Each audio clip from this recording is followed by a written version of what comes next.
هغه تیره ویډیو کې موږ او تاسو په دولتي مرستو خبرې کولې، خو که درته ووایم چې ځینې شخصي مرستې هم کېدلې. شخصي مرستې په دې معنا چې زموږ سره په هوټل کې یو کشمیری و، بوډا سړی و، او د ګارډانو یا سیکیورټي ګارډ مشر و.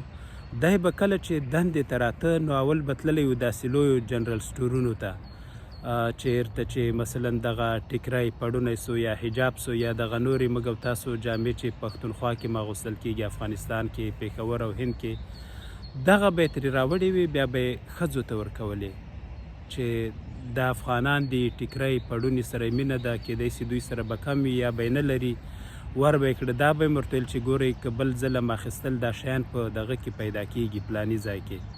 او دې سره یو هندی عیسوی و، یعنې مسلمان نه و، عیسوی و. دی پوهېده چې د افغانان له دین او اسلام سره ډیره مینه لري.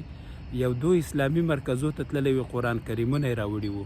دی به پاره کورنۍ ګرځېده، قرآن کریم به یې ورکاوه او ورته ویل به یې چې تلاوت یې کوئ وایې اخلئ، او که یې نه کوئ بیا خو سمه خبره نه ده چې اخلئ، خو همداسې به یې ښه وي.